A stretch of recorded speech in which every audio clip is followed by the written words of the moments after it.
लोभ और लाभ का रास्ता ईर्ष्या और घृणा से,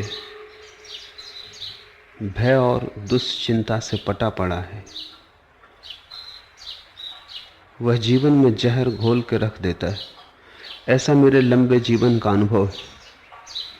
फिर भी क्या कारण है कि किसी न किसी रूप में लाभ की दृष्टि बनी ही रहती।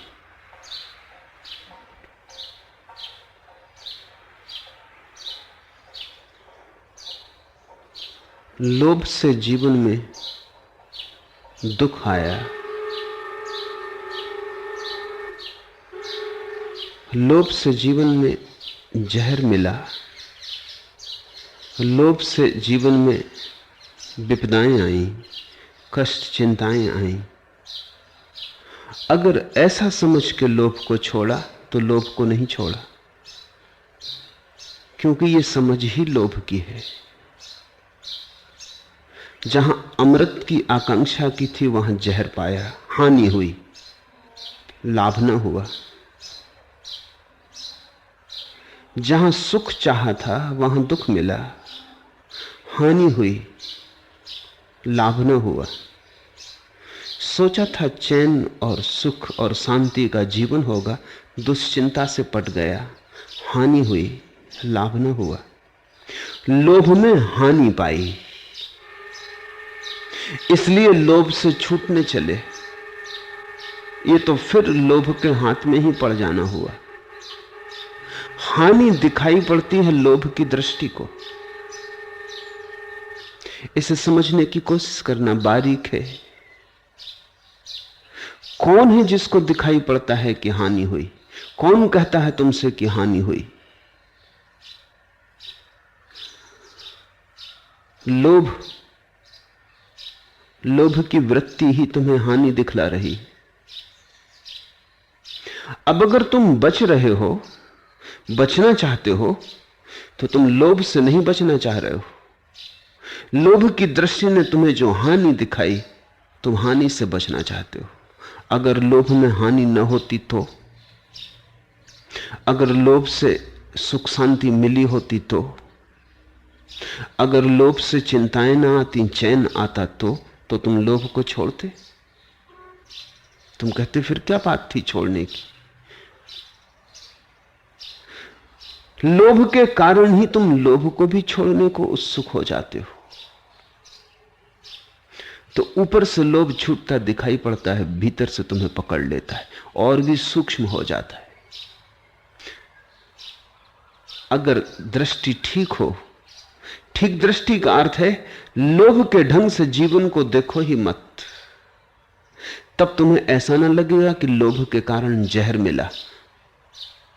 जिससे अमृत नहीं मिल सकता उससे जहर भी कैसे मिलेगा? और जिससे लाभ नहीं हो सकता उससे हानि कैसे होगी? अगर तुम लोभ को गौर से देखोगे तो तुम पाओगे कुछ भी ना मिला, हानि तक न मिली। हानि भी मिल जाती तो भी ठीक था, हाथ में कुछ तो होता, कहने को कुछ तो होता। मिला, जहर भी न मिला। लोभ नपुंसक है, उससे जहर भी पैदा नहीं होता। तब तुम्हें लोभ में हानि नहीं, लोभ की व्यर्थता दिखाई पड़ेगी। और इन दोनों बातों में भेद है। लोभ की व्यर्थता का अनुभव, लोभ की मृत्यु हो जाती। लोभ की असारता का अनुभव, हानि की मैं नहीं कह रहा हूं, क्योंकि हानि में तो फिर लोभ छिप के बच जाता है। और यही चल रहा है।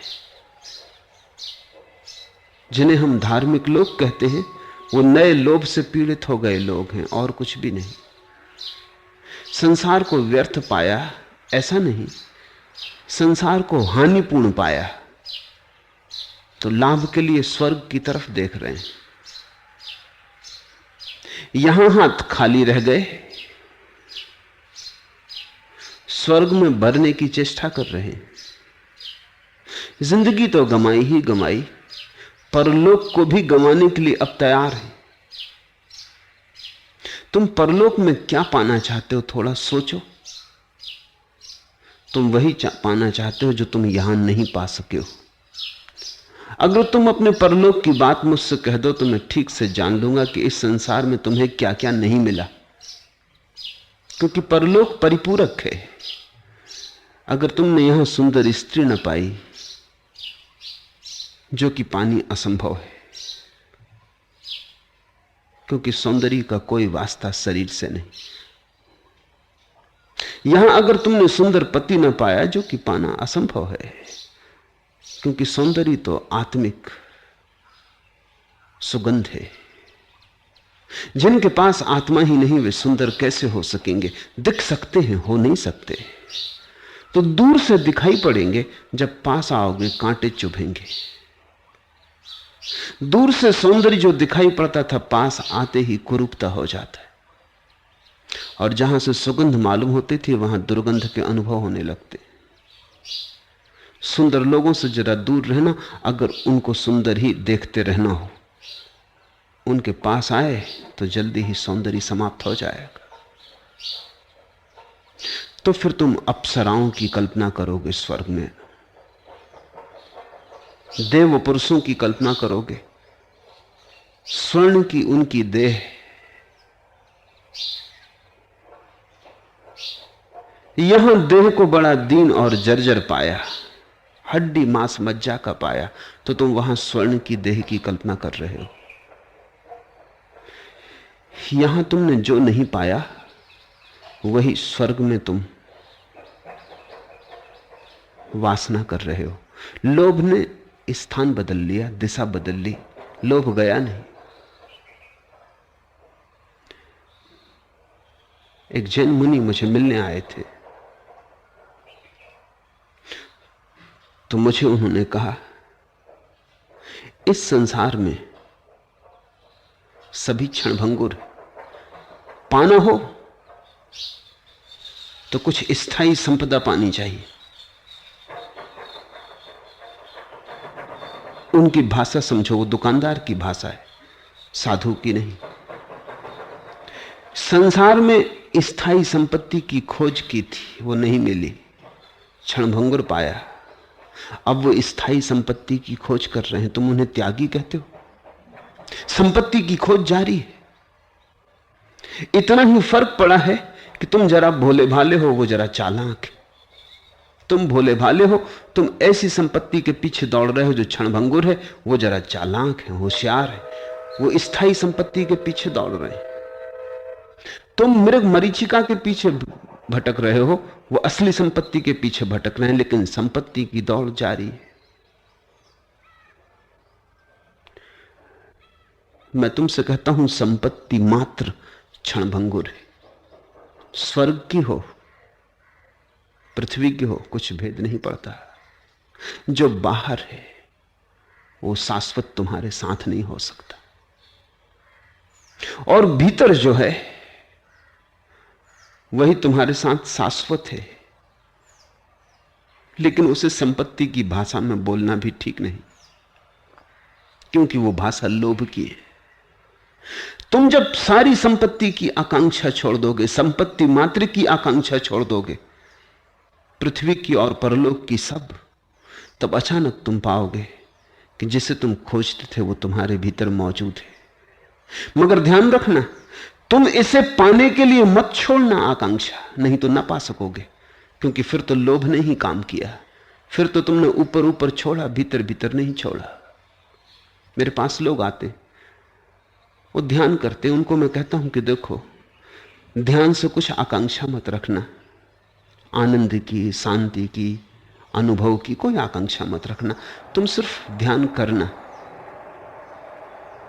परिणाम में बहुत कुछ घटता है, लेकिन तुम फलाकांक्षी मत होना। परिणाम में अपने से घटता है, तुम्हारी फलाकांक्षा की कोई जरूरत नहीं। तुम्हारी फलाकांक्षा बाधा बन जाएगी, क्योंकि जो व्यक्ति शांति पाने के लिए ध्यान कर रहा है, वो ध्यान कर ही नहीं पाता। वो पूरे वक्त नजर लगाए हुए कि शांति कब मिले, शांति कब मिले, यही अशांति हो जाती। छोड़ो फिक्रिए, तुम ध्यान करो, तुम फल पे नजर मत रखो। शांति आती है ध्यान के पीछे अपने आप, तुम्हें उसकी खबर रखने की जरूरत नहीं। तो वो कहते हैं अच्छी बात। तो अगर हम शांति की आकांक्षा छोड़कर ध्यान करें तो फिर शांति मिलेगी? उनके ख्याल में नहीं आ रहा है कि वो क्या कह रहे हैं। मन ने फिर धोखा दिया। अब मन कहता चलो ये शर्त भी पूरी कर देंगे अगर शांति मिलती हो। तो शर्त पूरी कहां हुई? कुछ दिन बाद वो फिर आ जाते हैं कि आपने कहा था। आकांक्षा भी छोड़ दी मगर अभी तक शांति नहीं मिली। अगर आकांक्षा ही छोड़ दी तो अब ये कौन है जो कहता है कि शांति नहीं मिली? आकांक्षा भीतर बनी रही है, कोने में खड़ी देखती रही है कि मिलती है कि नहीं। देखो यहां तक कर दिया कि आकांक्षा भी छोड़ दी। मन के सूक्ष्म जाल को समझने की कोशिश करना, अन्यथा तुम नए नए ढंग से संसार बनाते रहोगे। संसार वही है, रंग रूप बदल जाते हैं। चांतारों पे बनाओ कि पृथ्वी पे बनाओ, क्या फर्क पड़ता है? ये भी चांतारा है। मन की दौलत हाथ आती है तो फिर जाती नहीं। तन की दौलत छांव है, आता है धन जाता है धन। लेकिन दौलत की भाषा ही लोभ की भाषा है। इससे लोभी उत्सुक हो जाता है सुन के, मन की दौलत हाथ आती है तो फिर जाती नहीं। तुम भी दौलत ऐसी ही चाहते हो जो हाथ आए फिर जाए ना, कोई चुरा ना सके, सरकार छीन ना सके, दिवाला निकल ना सके, बाजार के भाव ताव गिरने से तुम्हारी संपदा के मूल्य में कोई फर्क ना पड़ता हो। तुम भी संपदा तो ऐसी ही चाहते हो। और जब कोई तुम्हारे मन को उकसाता है और कहता है मन की दौलत हाथ आती है तो फिर जाती नहीं, लोभ जगता है, तो तुम कहते हो चलो इसे भी खोज लें। तन की दौलत छांव है, आता है धन जाता है धन। ये तो तुम्हें भी पता है, ये तो तुम्हें भी मालूम है, ये तो तुम्हारी जिंदगी में भी अनुभव आया है। तो लोभी परलोक का लोभ देखने लगता है, भीतर का लोभ देखने लगता है, लेकिन लोभी उसे पा ही नहीं सकता। जो भीतर की है उसे लोभ का कोई संबंध नहीं जुड़ता उससे। लोभ की दृष्टि ही बाहर जाती हुई दृष्टि है। तो अगर तुमने देखा कि लोभ ने दुख दिया, पीड़ा दी, नरक बनाया, इसलिए तुम भागने लगे लोभ से, तो तुम भागे नहीं, लोभ तो बच गया। तुम हानियों से भागे, तुम नुकसान से भागे। करो क्या? गौर से देखो, फिर से देखो, जहर नहीं दे सकता लोभ। क्या लोभ जहर देगा? लोभ सिर्फ सपने दे सकता है, लोभ सिर्फ झूठ दे सकता है। जहर तो सच्चाई है, वो लोभ से नहीं मिलता। लोभ सिर्फ सपने बसा सकता है चारों तरफ। आंख जब खुलेगी तो तुम ऐसा न पाओगे कि हाथ में कूड़ा करकट है, कूड़ा करकट भी नहीं। आंख जब खुलेगी तो तुम ऐसा ना पाओगे कि हाथ में जहर है, सपनों ने जहर दे दिया। सपने क्या जहर देंगे? और सपने अगर जहर दे दें तो सपने नहीं, सच हो गए। और फिर तो भागने की जरूरत नहीं, जहां से जहर निकल आया वहां से अमृत भी निकलेगा। तुमने समुद्र मंथन की कथा पढ़ी। मंथन हुआ तो जहां से जहर निकला वहीं से अमृत भी निकला। असल में जहां से जहर निकल आया वहां से अमृत निकलने की सुविधा शुरू हो गई। इतना यथार्थ। जहां से मौत निकल सकती है वहीं से जीवन भी निकल सकता है। जहां से कांटा निकल आया अब फूल भी निकल सकता है। थोड़ा और खोजना होगा। अगर तुमने देखा कि जहर निकला है लोभ से, तब तुम्हारी खोज बंद ना होगी। तुम कहोगे जब जहर तक निकल आया तो अमृत भी थोड़े दूर होगा, और थोड़े चले चले, ये घूंट भी पी जाएं, थोड़े और बढ़ लें। जागोगे तो तुम उस दिन, जिस दिन तुम पाओगे कि लोभ नपुंसक है, इससे कुछ भी नहीं निकलता, ये खाली आपाधापी है, ये व्यर्थ की दौड़ धूप है, ये नशे में चलते हुए आदमी के सपने हैं। जब जाग होती है तो कुछ भी हाथ में नहीं होता, तब लोभ टूटेगा।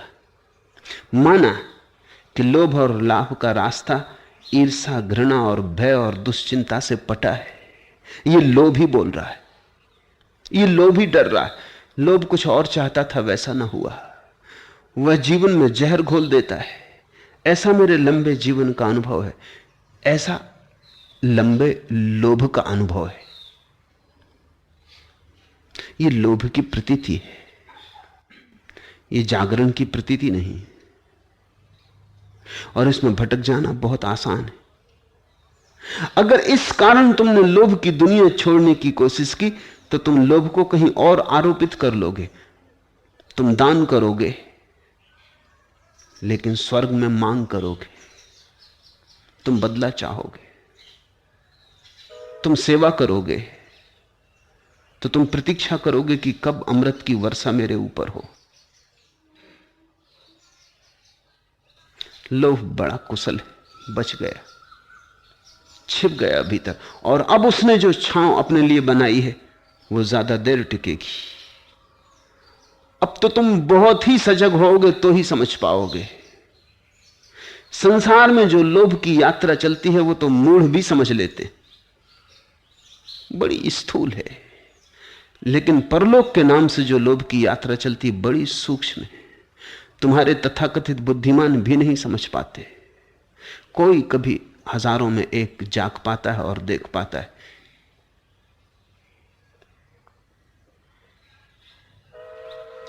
100 बार तेरा दामन हाथों में आया, जब आंख खुली देखा अपना ही गिरेबां था। सपने में तुम कितनी ही बार क्या क्या नहीं सोच लेते हो, अपने ही कपड़े को पकड़ लेते हो। सोचते हो प्रेमी का दामन हाथ में आ गया, प्रेयसी का दामन हाथ में आ गया। आंख खुलती हो पाते हो अपना ही कपड़ा है। जिसको तुमने लोभ कहा है वो तुम्हारी मूर्छा है। मूर्छा को तोड़ो। लोभ को छोड़ने की बात ही मत सोचना, क्योंकि तुम छोड़ोगे तभी जब तुम्हें कुछ मिलने की आकांक्षा होगी, इसलिए छोड़ने की बात ही छोड़ दो। त्यागने की भाषा का उपयोग ही मत करना, क्योंकि वो भोगी की ही भाषा है।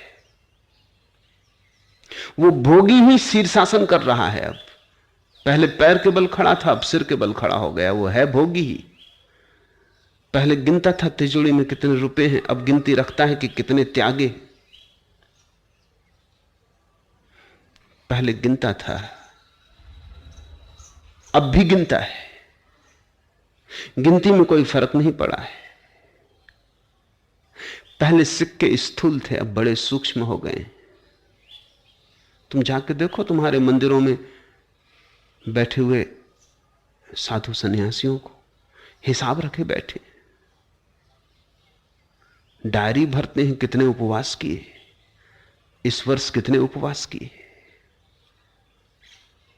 सिक्के कमा रहे हैं, बैंक बैलेंस इकट्ठा कर रहे हैं। ये परमात्मा के सामने जाके अपनी पूरी फेहरिस्त रख देंगे कि देखो इतने उपवास किए, इतनी प्रार्थना की, इतने व्रत नियम लिए। ये लोभ ही है, नए ढंग पे खड़ा हो गया। मैं तुमसे कहता हूं लोभ को छोड़ने की बात ही मत करना, क्योंकि छोड़ते तो तुम तभी हो कुछ जब पाने के लिए पहले इंतजाम कर लो।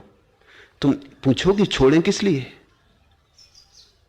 चूंकि तुम पूछते हो छोड़ें किस लिए, कुछ जालसाज तुम्हें बताने मिल जाते हैं कि इसलिए छोड़ो कि स्वर्ग मिलेगा, इसलिए छोड़ो कि पुण्य मिलेगा, इसलिए छोड़ो कि आनंद मिलेगा, ब्रह्म मिलेगा, मोक्ष मिलेगा। छोड़ने के लिए तुम पूछते हो किस लिए छोड़ें, वो बताते हैं इसलिए छोड़ो। और जब तक इसलिए मन में है तब तक लोभ है। मूर्छा तोड़ो, लोभ को छोड़ो मत। लोभ को पड़ा रहने दो जहां है, तुम जाग के देखने की कोशिश करो।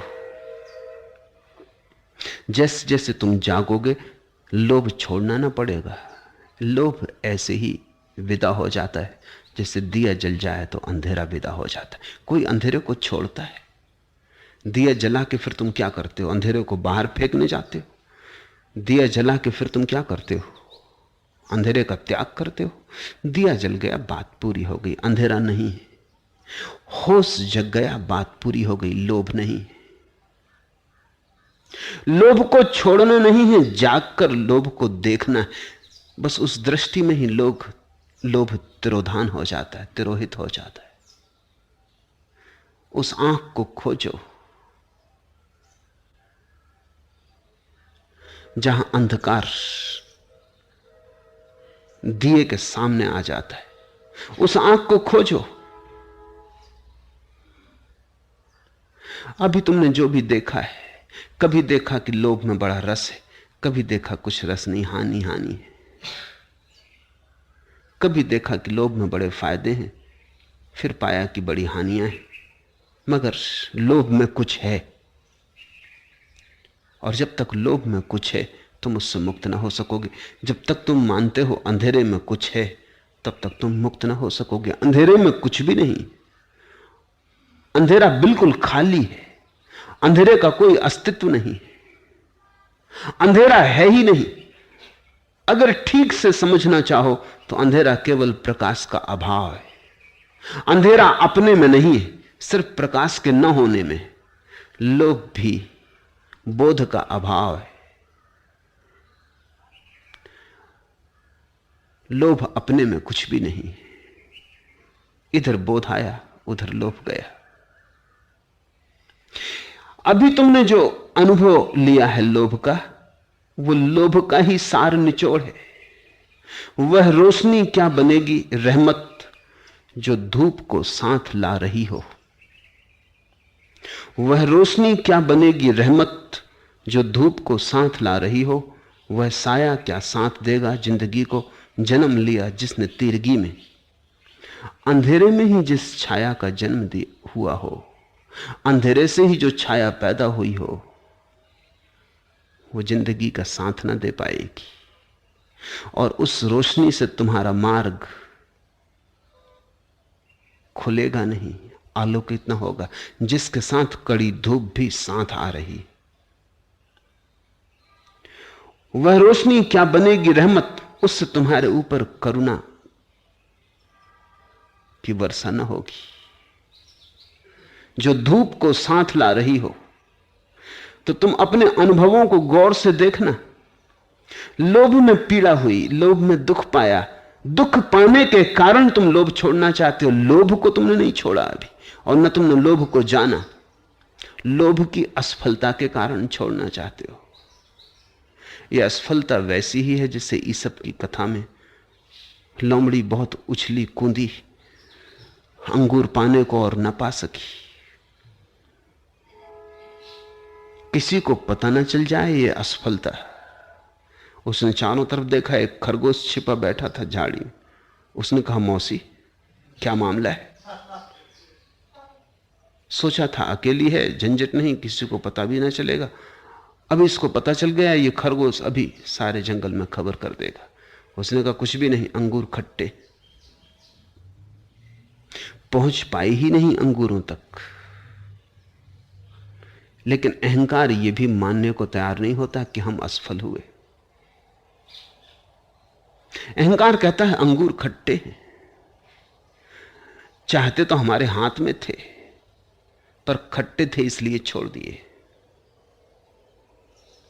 तुम जरा ख्याल करना, अपनी व्यवस्था को त्याग मत समझ लेना, अपनी बेबसी को धर्म मत बना लेना, अपनी कमजोरी को अच्छे अच्छे शब्दों में मत ढांक लेना। लोभ को सीधे देखना, असफलताओं के माध्यम से मत देखना। असफलता के माध्यम से देखोगे तो तुमने लोभ देखा ही नहीं। तुमने अहंकार की पराजय देखी, और जहां जहां अहंकार की पराजय देखी, वहीं वहीं अहंकार किसी और पर दायित्व को फेंक देना चाहता है। अब वो लोभ पर फेंक रहा है। वो कहता है ये लोभ ही जहरीला है। इस लोभ के कारण ही हम जिंदगी भर चिंतित रहे। चिंतित तुम अपने कारण रहे। चिंतित होने के कारण तुमने लोभ किया। अगर तुम मुझसे पूछो, लोभ के कारण तुम चिंतित नहीं हो, चिंतित होने के कारण तुम लोभी हो। लोभ ने तुम्हें नहीं हराया, तुम जीतना चाहते थे इसलिए हारे। जीत की चाह ने हराया। अहंकार की हार सुनिश्चित है, क्योंकि अहंकार एक झूठ है। झूठ जीतेगा कैसे? अहंकार के हाथ में अंगूर कभी लग ही नहीं सकते। हमेशा ही वो कहेगा खट्टे। इसलिए नहीं कि अंगूर खट्टे थे, इसलिए कि अहंकार एक झूठ है। वो असली अंगूरों तक पहुंच ही नहीं सकता। वो केवल झूठ में जी सकता है। इसलिए अहंकार केवल आशा में जीता है, कल में जीता है, आज में नहीं। कल कुछ होगा, परसों कुछ होगा, कोई हर्जा नहीं। आज नहीं हुआ, कल हो जाएगा। ऐसे कल पे टालते टालते एक दिन ऐसी घड़ी आ जाती है कि कल भी नहीं बचता आगे, मौत बीच में खड़ी हो जाती। अब क्या करे अहंकार? तब अहंकार कहता है लोभ ने मारा।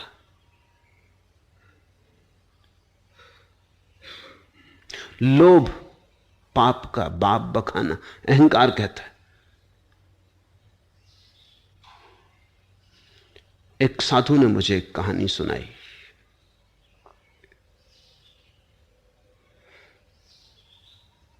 एक गरीब आदमी अपने खेत पर काम करके लौट रहा था।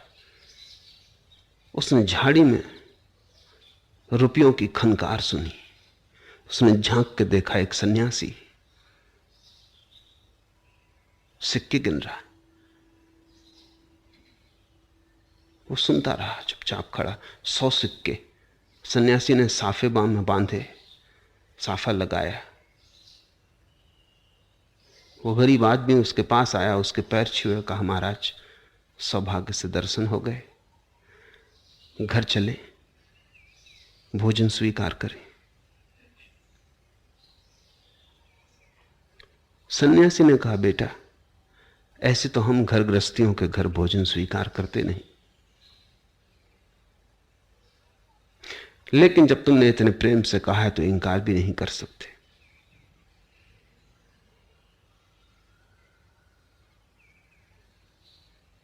चलते। उस गरीब आदमी ने कहा आप की बड़ी कृपा, भोजन भी दूंगा, एक नगद रुपया, गरीब आदमी हूं, ज्यादा तो मेरे पास नहीं, वो दक्षिणा भी दूंगा। उसको घर ले आया, उसको भोजन करवाया। भोजन करवा के उसने अपनी पत्नी को कहा कि वो रुपया जो रखा है आले में निकाल ला। वो वहां से चिल्लाने लगी कि रुपया कहाँ? यहां तो कोई रुपया नहीं, कोई चुरा ले गया। वो भी अंदर गया, बाहर भाग के आया, कहा कि रुपया कहाँ गया? महाराज बड़ी मुश्किल में पड़ गए, एक ही रुपया, गरीब आदमी। मोहल्ले के लोग इकट्ठे हो गए। किसी ने कहा कि यहाँ कोई आया तो नहीं इस बीच में? उसने कहा और तो कोई नहीं आया, बस महाराज जी।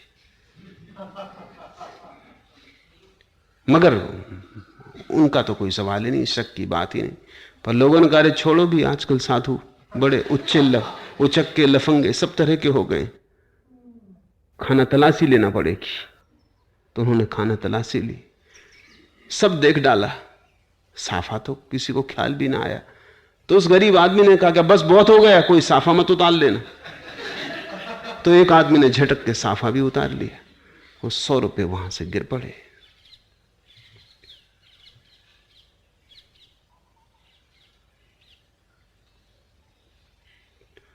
उस गरीब आदमी से पूछा कि कितने रुपए थे तुम्हारे पास? गिनती है कुछ? उसने कहा पूरे 100 थे। गिने तो वो 100 ही निकले। अब तो कुछ कहने की बात ही ना रही, महाराज को धक्के दे के बाहर निकाल दिया। उन साधुओं ने मुझे कहानी कही और कहा कि लोभ पाप का बाप बखाना। तो मैंने उनसे पूछा कि सन्यासी लोभी था, ये मेरी समझ में आ गया, लेकिन वो जो गरीब आदमी घर ले आया था वो कौन था? इस कहानी से इतना ही सिद्ध होता है कि एक का लोभ हारा लेकिन दूसरे का तो जीता। इससे लोभ हारा यह सिद्ध नहीं होता, इससे यह भी सिद्ध नहीं होता कि लोभ बुरा है। इससे इतनी सिद्ध होता है कि साधु का लोभ हारा लेकिन उस गरीब आदमी का लोभ तो जीता। और हो सकता है साधु ने एक एक रुपया करके बामुश्किल इकट्ठा किया हो और इस गरीब आदमी ने तो बड़ी तरकीब से छीन लिया। चलते वक्त उस गरीब आदमी ने कहा, महाराज अब कब आएंगे? तो उसने कहा, अब जब 100 रुपए फिर हो जाएंगे।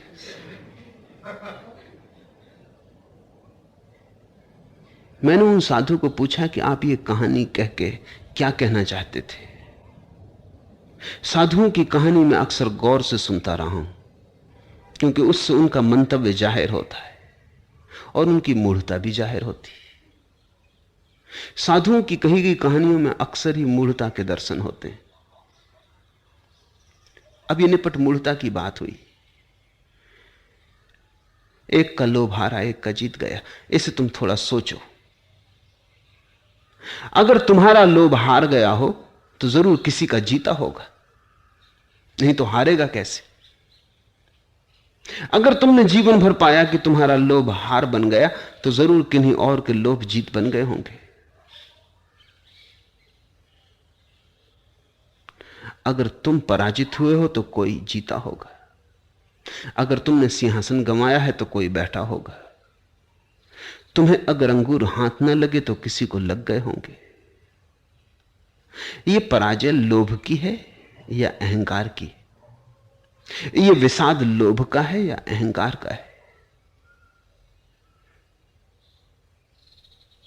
सिकंदर का लोभ तो हारता हुआ मालूम नहीं होता, जीतता ही चला जाता है। रॉकफेलर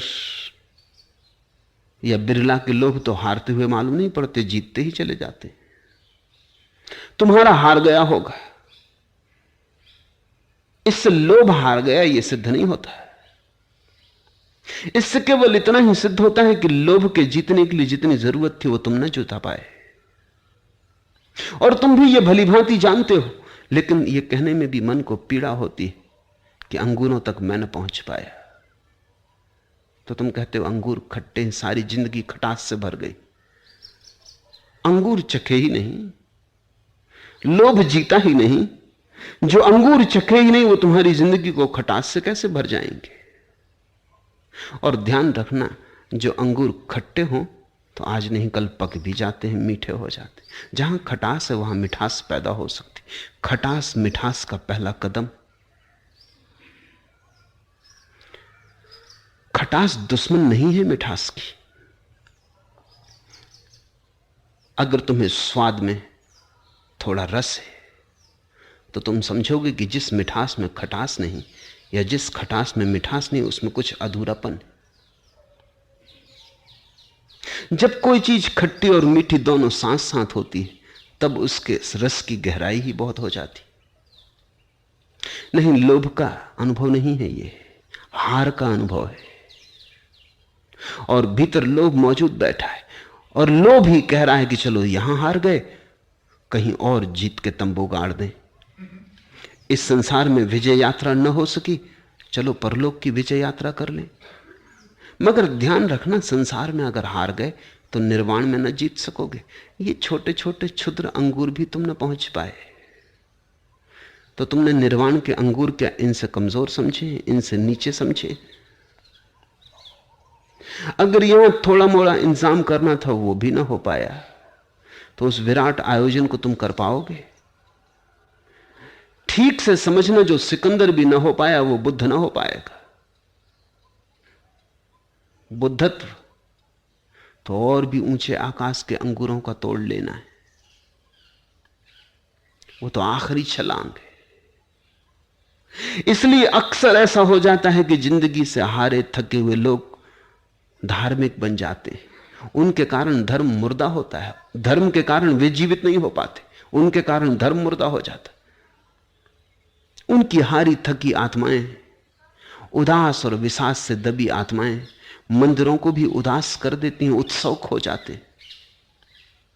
गौर से देखो मंदिर, चर्च, गुरुद्वारे, वहां तुम हारे पराजित लोगों को पाओगे। वे ऐसे ही हैं जैसे कि तुम कभी कबाड़ खाने में गए, जहां टूटी फूटी कारें, साइकिलें, अंबार लगे हैं। अस्पताल में जाकर देखा, किसी की टांग बंधी है, किसी का हाथ बंधा है, किसी के कान बंधे हैं, किसी की आंख बंधी है, लंगड़े लूले, अंधे काने, सब इकट्ठे हैं। इससे भी बुरी दुर्दशा तुम्हारे मंदिरों, मस्जिदों और गिरजों की। वहां टूटे फूटे आदमी, जैसे कबाड़ खाने में कारें अटकी रहती हैं, पड़ी रहती हैं, कोई खरीदार भी नहीं। वहां टूटे फूटे आदमी तुम पाओगे, वो आदमियों के कबाड़ खाने। वहां जिंदगी नाचती हुई ना मिलेगी, वहां तुम जिंदगी को गीत गाता हुआ ना पाओगे। पराजय से कैसा गीत, अहंकार की उदासी से कैसा नाच। हां, तुम एक बात वहां जरूर पाओगे कि वो उन सब की निंदा करते हुए मिलेंगे जो जीत रहे हैं। वो उन सबको गालियां देते मिलेंगे जिनके हाथ में अंगूर पहुंच रहे हैं या पहुंचने के करीब है। उनको तुम निंदा करते हुए पाओगे। उनका कुल रस निंदा रस है।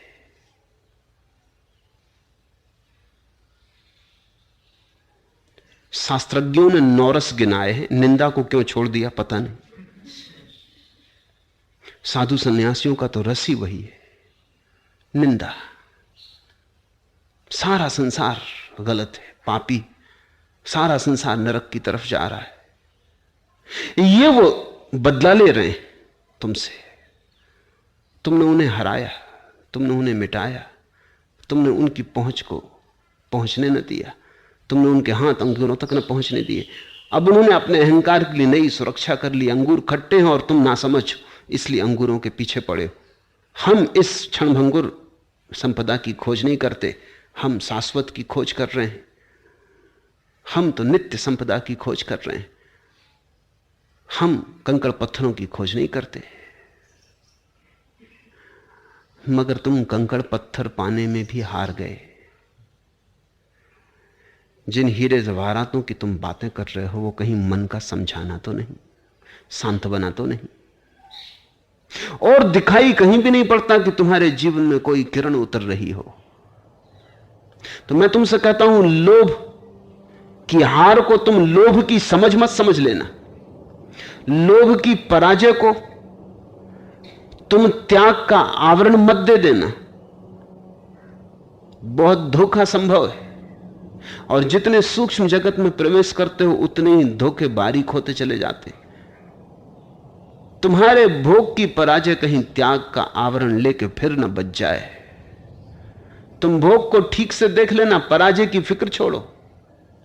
मैं तुमसे कहता हूं, अगर तुम जीत भी जाते तो भी जीत कुछ न लाती।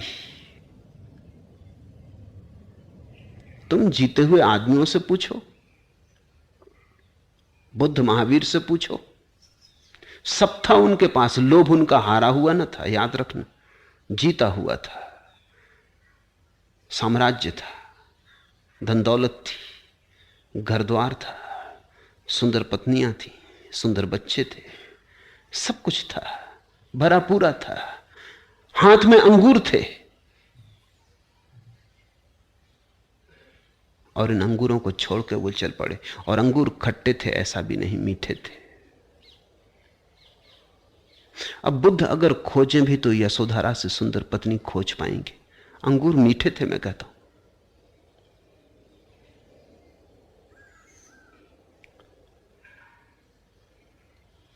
महावीर अगर खोजें भी तो और क्या सुंदर संसार बना सकेंगे जो उन्हें बना बनाया मिला था। अंगूर हाथ में थे और मीठे थे। लोभ की पराजय के कारण वे छोड़कर नहीं गए थे, क्योंकि लोभ तो जीती हुई हालत में था। लोभ को देखकर गए थे। लोभ की जीत भी व्यर्थ है। लोभ की हार तो व्यर्थ होगी ही, लोभ की जीत भी व्यर्थ है।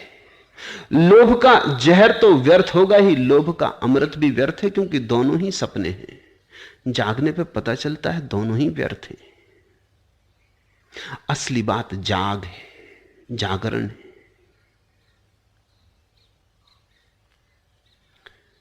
हमने सिकंदरों को नहीं पूजा क्योंकि वे एक कदम चूक गए। हमने बुद्धों को पूजा क्योंकि उन्होंने सिकंदर के आगे का कदम उठा लिया। ध्यान रखना, कभी कभी स्थितियां समान मालूम पड़ती हैं, इससे धोखे में मत पड़ जाना। एक आदमी रास्ते पर भीख मांग रहा है, बुद्ध ने भी भीख मांगी, बुद्ध भी रास्ते पे भीख मांग रहे हैं, दोनों भिखारी, लेकिन फर्क करोगे या नहीं? दोनों के हाथ में भिक्षा पात्र है, माना, लेकिन दोनों का अंतर्बोध बड़ा भिन्न है। एक भिखारी है, सिर्फ भिखारी है, और एक ऐसा भिखारी है जो सम्राट था।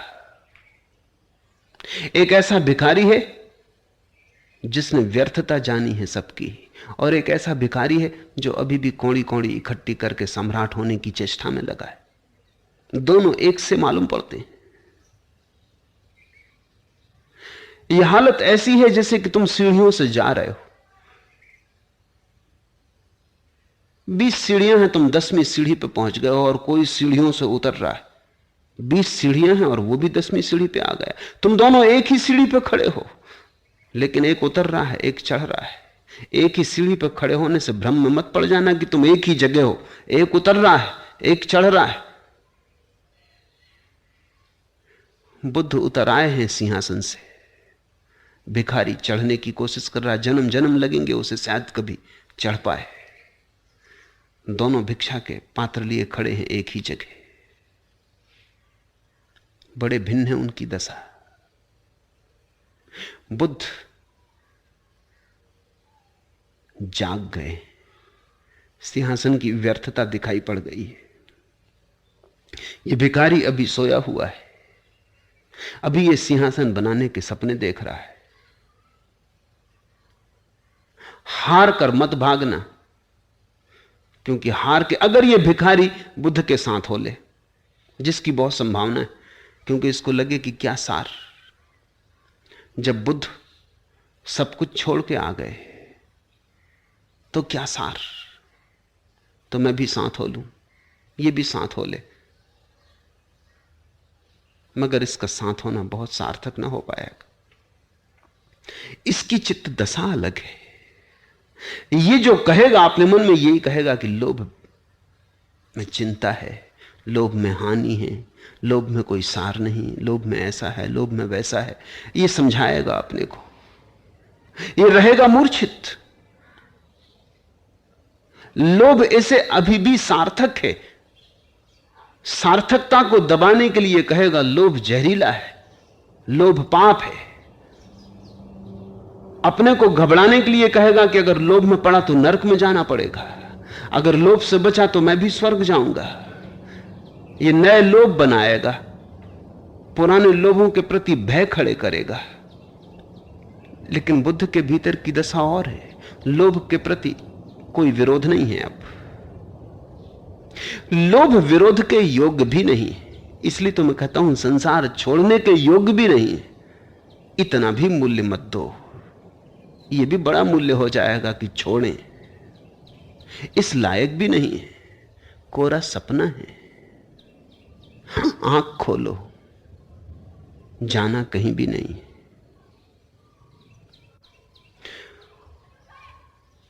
अन्यथा एक के बाद एक नए उलझाव खड़े होते चले जाते। सारा जोर हमारा इस बात पर है कि जल्दी न करना त्याग की, त्याग को आने देना अपने से।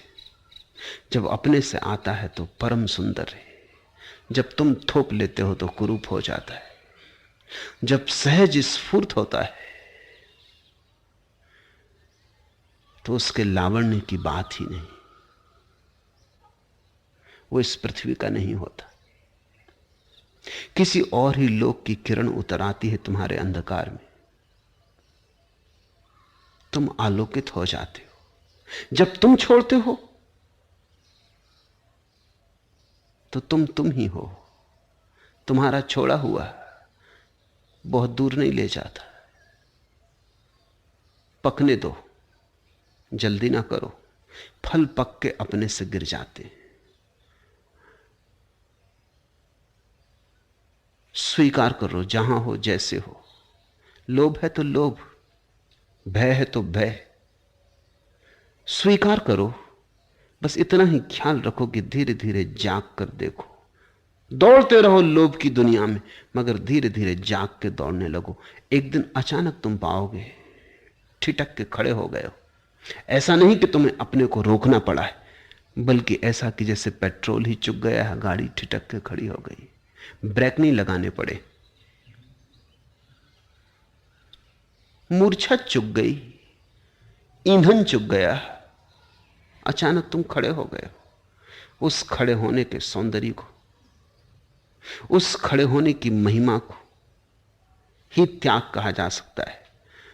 जहां तुमने ब्रेक लगाए, जबरदस्ती की, किसी तरह खड़े हो गए और इंजन भरभराता रहा और ईंधन जलता रहा और धुआं फेंकता रहा। तुम्हारे त्यागी सन्यासी ऐसे ही खड़े, जबरदस्ती ब्रेक लगाए खड़े। जीवन एक अड़चन बन जाता है, भोग का भी और त्याग का भी। जीवन चाहिए सहज प्रवाह की भांति, अड़चन ना हो। न पकड़ो न छोड़ो, जागो, देखो और समझो, और समझ पर भरोसा रखो कि समझ की परिपक्वता अपने आप क्रांति ले आएगी, ले आती है।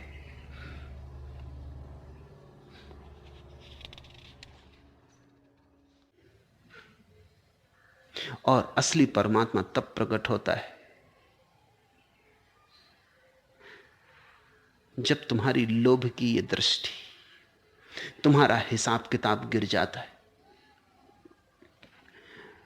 लाभ का रास्ता दूसरा है और निर्वाण का रास्ता दूसरा है।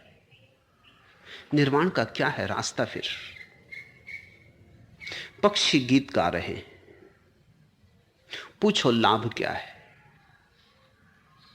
किस लिए गा रहे हैं? ना अखबारों में कोई खबर छपेगी, न भारत रत्न और पद्म विभूषण के कोई खिताब मिलेंगे।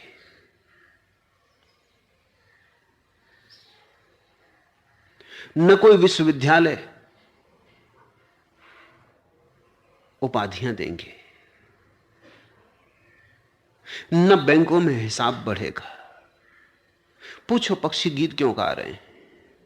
पूछो फूल खिले क्यों?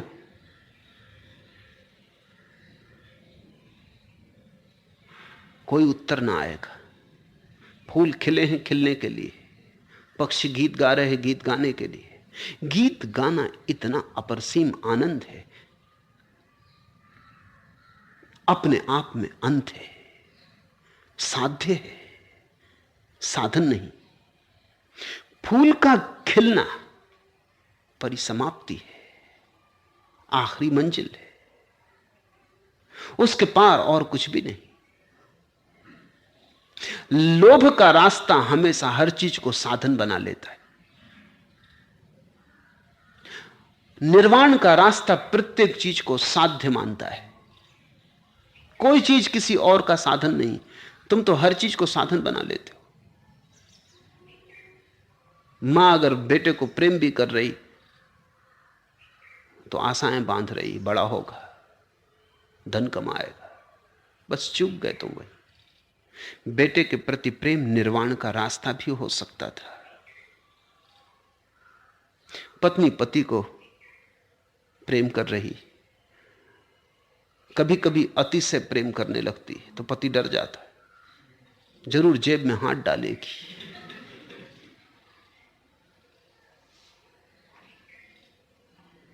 अन्यथा कोई फिक्र नहीं करता एक दूसरे की।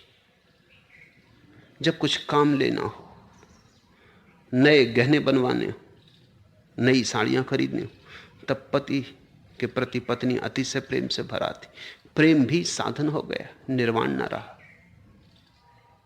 लोभ ने सभी चीजों को विकृत किया, लोभ ने सभी के प्रति व्यभिचार किया। जीवन को एक और भी ढंग है देखने का, जहां प्रत्येक चीज अपना लक्ष्य है, कहीं और पार लक्ष्य नहीं। जहां यही क्षण गंतव्य है और कहीं गंतव्य नहीं। प्रेम प्रेम के लिए, ध्यान ध्यान के लिए। तुम तो अहिंसक बनते हो, ब्रह्मचर्य लेते हो, वो भी साधन है स्वर्ग जाने का। तुम तो किसी की सेवा भी करते हो, तो उसमें भी नजर तुम्हारी रहती है कि परमात्मा देख रहा है कि नहीं, कितनी सेवा की हिसाब लिख लिया गया कि नहीं। लोभ का रास्ता और निर्वाण का रास्ता और। निर्वाण का रास्ते का अर्थ ही यही कि तुम्हारे जीवन की प्रत्येक घड़ी साध्य हो जाए। ब्रह्मचर्य ब्रह्मचर्य के लिए, ब्रह्मचर्य का आनंद इतना है कि अब तुम और स्वर्ग मांगते हो। साफ है कि तुम्हें ब्रह्मचर्य का आनंद नहीं मिला, इसलिए तुम उसका फल चाहते हो। नहीं तो ब्रह्मचर्य व्यर्थ की मेहनत हो गई, व्यर्थ की परेशानी हुई। तुमने उपवास किया, अब तुम कहते हो स्वर्ग में जगह चाहिए। उपवास का अपना ही आनंद है, अगर ठीक से किया, अगर जाना कि कैसे करें, तो उपवास का परम आनंद है, वो उपवास में ही मिल जाएगा।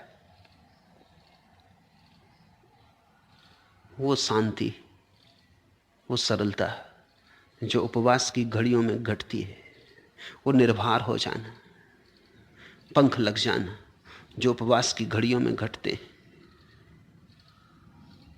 एक भीतर स्वच्छता का अनुभव, एक ताजगी का भर जाना, वो जो उपवास में उतरता है अपने आप में परिपूर्ण है। कहीं और जाने की जरूरत नहीं, कुछ और मांगने का सवाल नहीं। जिसने उपवास किया उसने पा लिया। प्रार्थना का मजा प्रार्थना में परिपूर्ण है। फिर तुम जब हाथ फैलाते हो मांगने के लिए, तो इतना ही बताते हो कि प्रार्थना झूठ थी, तुम्हें प्रार्थना में कुछ ना मिला। अब तुम और हाथ फैलाते हो, प्रार्थना भी मतलब से करते हो।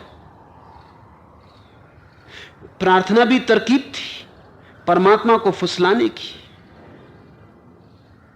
प्रार्थना भी जैसे खुशामद थी। संस्कृत में तो प्रार्थना को स्तुति ही कहते हैं, खुशामद, कि तुम महान हो, बड़े हो, ऐसे हो, वैसे हो, मतलब की बातें। जब काम पड़ा कह ली, जब काम न रहा कौन करता है याद। तो दुख में खुदा याद आ जाता है, पीड़ा में परमात्मा की बातें होने लगती, सुख में सब भूल जाते हैं। स्तुति शब्द ही गंदा है, खुशामद कुछ पाने की इच्छा, तो परमात्मा को तुम फुसला रहे हो। बड़ा बड़ा कह के तुम उसके अहंकार को फुला रहे हो। तुम उससे कह रहे हो देखो इतना बड़ा कहा, अब सिद्ध करना कि हो इतने बड़े।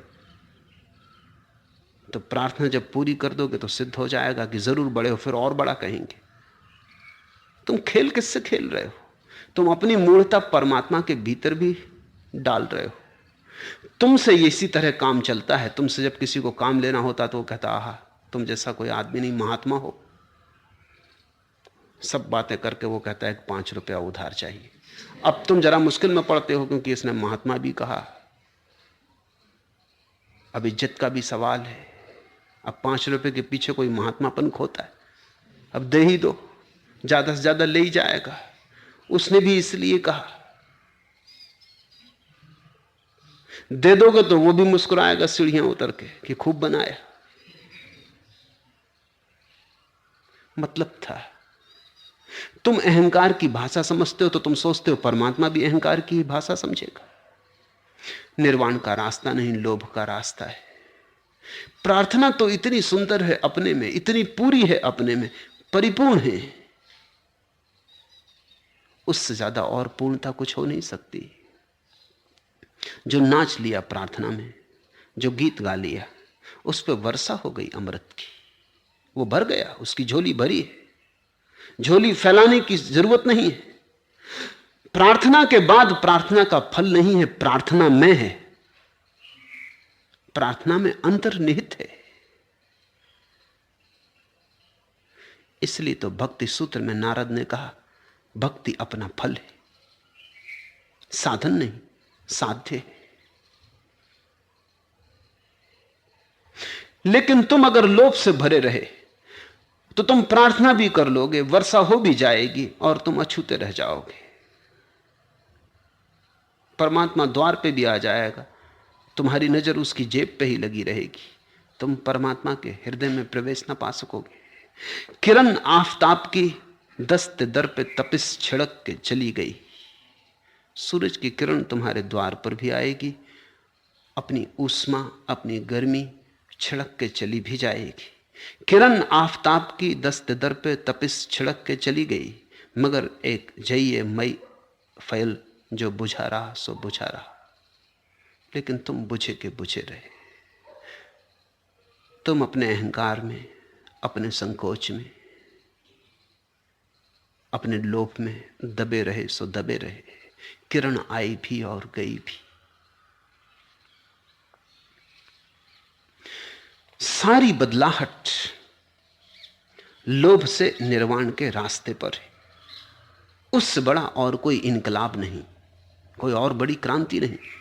महाक्रांति है, बस एक ही क्रांति है संसार में, लोभ से निर्वाण के रास्ते पर बदलाहट। पूछो मत जीवन में कि किस लिए है, जियो और प्रत्येक क्षण को अपनी मंजिल हो जाने दो। फिर किरणों का राज खुल जाएगा, फिर फूलों की गंध तुम्हारे तरफ उठने लगेगी, फिर तुम जीवन को एक और ही नई आंख से देखोगे। सब कुछ था, लेकिन तुम्हारी लोभ की नजर के कारण तुम अंधे थे। सब कुछ मिला ही हुआ था, कुछ कमी न थी, कभी भी कमी न थी, अभी भी कमी नहीं, कभी भी कमी ना होगी। सिर्फ तुम अपनी लोभ की आंख के कारण अंधे थे। कभी राह मैंने बदली तो जमी का रक्स बदला, कभी सांस ली ठहर कर तो ठहर गया जमाना। तुम्हारे ऊपर सब निर्भर है, तुम्हारे देखने के ढंग पे सब निर्भर है। संसार का अर्थ है लोभ की दृष्टि से देखा गया परमात्मा, तो संसार दिखाई पड़ता है। परमात्मा का अर्थ है निर्वाण की दृष्टि से देखा गया संसार, तब परमात्मा दिखाई पड़ता है। वही है, संसार और परमात्मा दो नहीं है। ज़ैन फकीरों में वचन है कि संसार और निर्वाण एक है। बड़ी उल्टी बात मालूम पड़ती है, लेकिन बात जरा भी उल्टी नहीं। सत्य तो एक ही है, देखने के ढंग दो हैं। देखने के ढंग पर सब निर्भर है। ऐसा हुआ कि मैं एक अपने मित्र के साथ एक बगीचे की बेंच पे बैठा था। विश्वविद्यालय में जब पढ़ता था तब की बात है। सांझ का वक्त था, धुंधल का उतर आया था और दूर से एक लड़की आती हुई मालूम पड़ी।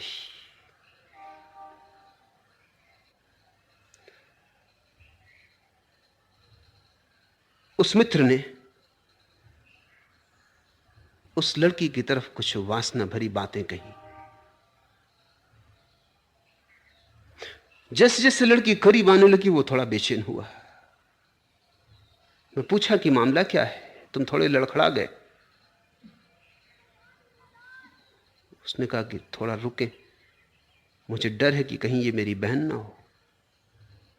और जब वो और करीब आई और बिजली के खंभे के नीचे आ गई, वो उसकी बहन ही थी। मैंने पूछा अब क्या हुआ। ये लड़की वही है, जरा धुंधलके में थी, वासना जगी, पहचान ना पाए, वासना जगी। अब पास आ गई, अब थोड़ा खोजो अपने भीतर, कहीं वासना है। वो कहने लगा सिवाय पश्चाताप के और कुछ भी नहीं। दुखी हूं कि ऐसी बात मैंने कही, कि ऐसे शब्द मेरे मुंह से निकले। मैंने उससे कहा कि जरा ख्याल रखना, सारी बात दृष्टि की है। अब यह भी हो सकता है कि और आके पास पता चले तुम्हारी बहन नहीं, फिर नजर बदल जाएगी, फिर नजर बदल जाएगी, फिर वासना जगह कर लेगी। सत्य तो एक ही है। जब तुम लोभ की नजर से देखते हो संसार बन जाता, जब तुम निर्वाण की नजर से देखते हो परमात्मा बन जाता। कभी राह मैंने बदली तो जमी का रक्स बदला, कभी सांस ली ठहर कर तो ठहर गया जमाना।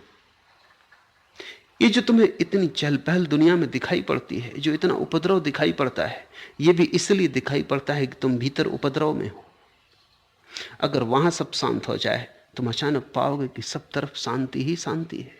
जो भीतर शांत हुआ उसने सब तरफ शांति पाई, जो भीतर चुप हुआ उसने सब तरफ चुप्पी पाई, जो भीतर आनंदित हुआ उसने सब तरफ आनंद पाया। ये दुख की रात तुम्हारे भीतर का ही फैलाव है।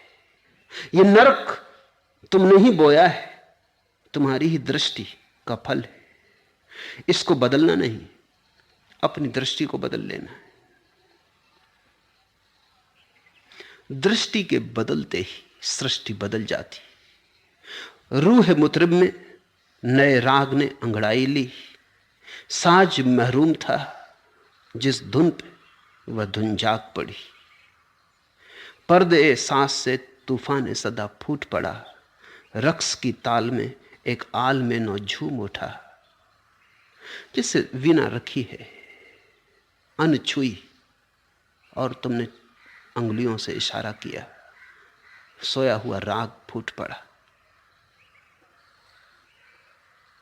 ऐसे ही तुम्हारी दृष्टि के बदलते ही कुछ सोया हुआ राग फूट पड़ता है। तुम्हारी सांस के ठहरते ही, तुम्हारे थोड़े शांत होते ही, तुम्हारे थोड़े ध्यानस्थ होते ही सारा जगत